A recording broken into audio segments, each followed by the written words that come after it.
Hello guys, today in this video I'm going to show how to install Git for Windows. Let's begin.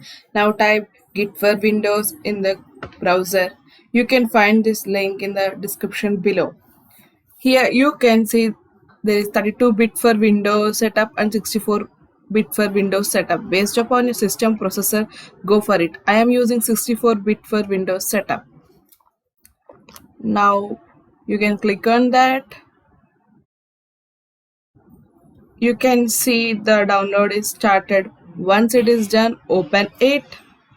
Now click for yes.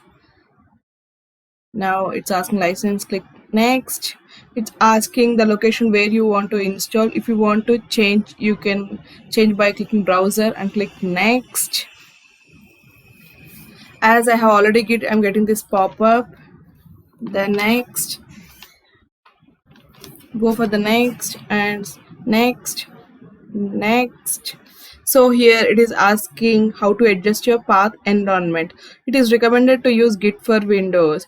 You no need to manually or explicitly give Git path in environment variables. So I'm just going with the recommended option.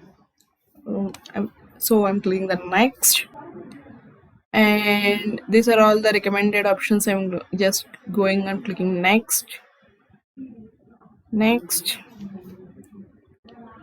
next, next. So now the installation is started.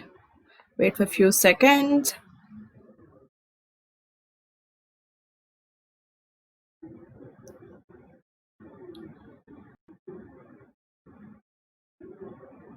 Okay, few more seconds. Yep, now you can click next. Open command prompt to check whether it is installed or not. Type git.